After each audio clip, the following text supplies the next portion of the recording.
ഇന്ന് ചോറ് നമ്മൾ ഫുൾ വെജിറ്റേറിയൻ ആട്ടോ ചെയ്തത്. അപ്പം ചോറ്, കറി, ഉപ്പേരി ഒക്കെ ഉണ്ട്. ഞാൻ ഇന്ന് വെജിറ്റേറിയനാണ് കഴിക്കുക. അപ്പോൾ അമ്മ എനിക്ക്, മനീഷൻ്റെ അമ്മ എനിക്ക് സ്പെഷ്യൽ ഐറ്റം ഉണ്ടാക്കി തന്നു.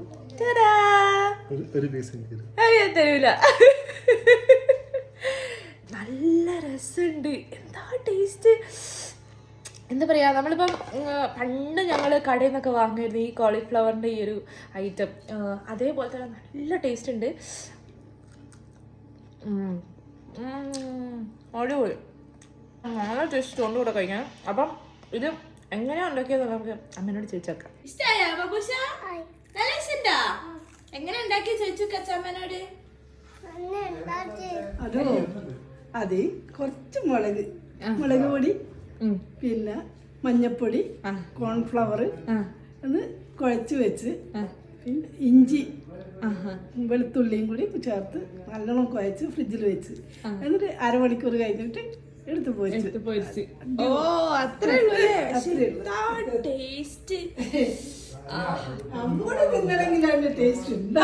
അതെ, ഇയാൾക്ക് അങ്ങനെ ഇങ്ങനെ ഒന്നും പിടിക്കൂല. നല്ല ടേസ്റ്റുള്ള ഐറ്റംസ് മാത്രമേ പിടിക്കുള്ളൂ. അപ്പൊ നല്ല രസമുണ്ട് കഴിക്കാൻ വേണ്ടിട്ട്. നിങ്ങളും ഒന്ന് ട്രൈ ചെയ്ത് നോക്കിട്ടോ. വൈകുന്നേരം പലഹാരമായിട്ട് വരെ നമുക്ക് കൂട്ടാൻ പറ്റും അല്ലേ? ചോറിനും കൂട്ടാം, വൈകുന്നേരം പലഹാരമായിട്ടും കൂട്ടാം, അങ്ങനത്തെ ഒരു ഐറ്റം. പപ്പൂഷ നല്ല ആസ്വദിച്ച് കഴിച്ചോണ്ടിരിക്കുകയാണ് അല്ലേ? നല്ല രസമുണ്ട്. അപ്പൊ നിങ്ങൾ ഒരു ആഴ്ച ട്രൈ ചെയ്ത് നോക്കിട്ടോ. നല്ല രസമാണ് കഴിക്കുമ്പോഴാണ് നല്ല ഇങ്ങനെ ഈ ഒരു ക്രിസ്പിനെസ്സിൽ കിട്ടണം. അടിപൊളി. അപ്പൊ ട്രൈ ചെയ്ത് നോക്കിട്ടോ. ബൈ.